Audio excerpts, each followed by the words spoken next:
Now we will listen to a speech from the Indian Secretary of the Ministry of Ayurveda, Yoga and Naturopathy, Unani, Siddha and Homeopathy, Ayush, Dr. Rajesh Kotecha.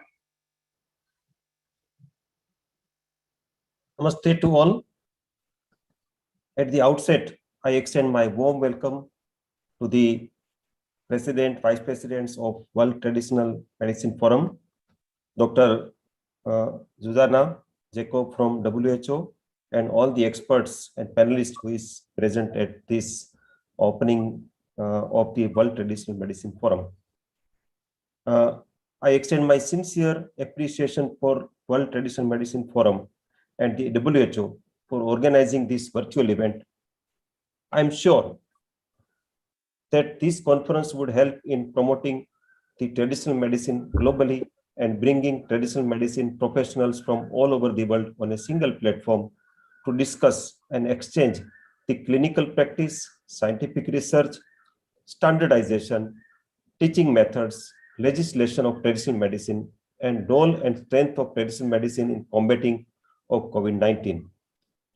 The utility of traditional systems of medicines to protect people from COVID-19 has been well experienced by many countries. The herbal medicine and formulations have become popular all across the globe owing to their immunomodulator properties, improving host defense mechanism, resulting in multifold rise in their demand. India has two ministries at federal level to provide healthcare delivery. The Ministry of Health and Family Welfare provides the healthcare largely through conventional medicine, whereas the Ministry of Ayush is representing all the traditional medicines of India. In context of COVID-19 pandemic, Ministry of Ayush has taken many initiatives for the prevention of disease by enhancing immunity and to develop safe and effective medicines and interventions for COVID-19 through Ayurveda and other traditional systems of India. Ministry of Ayush has recommended the self-care guidelines for preventive health measures, and all these guidelines are having numerous evidences, and it is interesting that people have largely used it. All those resources were from their home, from their spices, and it's a self-care, so they did not go to buy some medicine from the shops, and they can take care of themselves. We had a study through our one of the application Ayush Sanjeevani, and we found based on less than about 1 million respondents that 86% of Indians have used these Ayush modalities for the prophylaxis of COVID-19. This is also now published in one of the very good journal. Ministry of Ayush, through its research councils and institutes and with the support of the state governments and different universities, has undertaken 120 different designs of studies in both prophylactic, observationals, as well as interventional clinical studies at over 141 locations across the country. Collaborative clinical studies have been undertaken as a joint initiatives of Ministry of Ayush, Ministry of Health, and Ministry of Science and Technology of Government of India.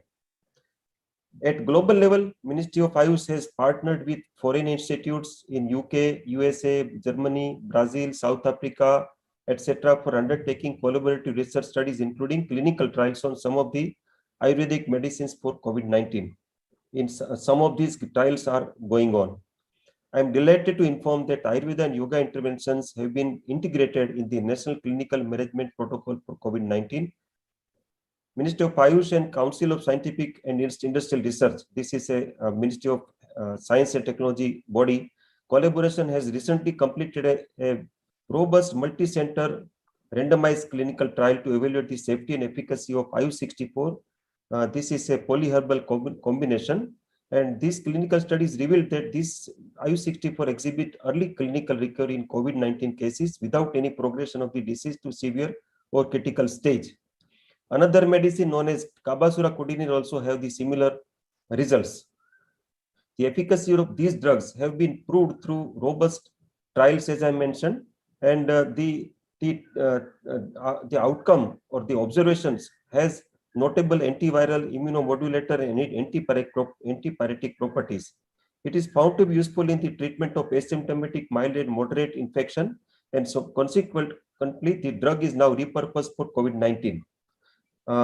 We have found that while using this drug, the patients of COVID do not go into critical condition, and that way they don't need requirement of hospitalization, and they can be healed at the home isolation facilities. We have also a lot of IT initiatives in India, like we have Ayush Health Management Information System. We have implemented across the country. We have mobile app for COVID-19, as I mentioned. We have telemedicine also, and lot of different e-platforms we have launched during these last 3 years. Ministry of Ayush has entered into country MOU for cooperation in the field of traditional medicine with 25 countries. We have 24 partnership for collaborative research and 13 MOUs for setting up a Ayush chair with different universities and institutes across the globe. I want to mention about the important aspect is collaboration with the WHO. The Ministry of Ayush is actively engaging with WHO for development of standardized terminologies of Ayurveda, Siddha, Unani systems, and also the National Ayush Morbidity and Standardized Terminology portal, which is known as Namaste portal, is being maintained successfully, and the collection of the morbidity statistics through National Ayurveda, Siddha, Unani morbidity codes are being successfully undertaken through this portal. A ministerial level meeting of stakeholder countries for development of second module of traditional medicine chapter of ICD-11 was jointly organized by the ministry and the WHO in 2020 at New Delhi. A donor agreement also was signed in the February 2020 in this regard. WHO is also, the Southeast Asian region office is supporting the study of integration of Ayush systems of traditional healthcare in COVID-19 management in India, and this study is also going on. Government of India is also working on quality standards of Ayush products through Indian standards as well as ISO standards in collaboration with Bureau of Indian Standards. Development of such IS and ISO standard is poised to augment the domestic as well as cross-border of trade of Ayush products and services. At the end, I want to echo and support what my colleague from China, Dr. Wu mentioned, the Director General of Department of International Cooperation, National Administration of Traditional Chinese Medicine. He has suggested these 3 points of integration of traditional medicine into mainstream. And from India, I also want to support that those suggestions, which is the need of the time. At the end, on behalf of India, I once again extend warm welcome to all the traditional medicine professionals and participants. I hope for the interactive deliberations and fruitful outcome of the conference. Thank you so much. Namaste.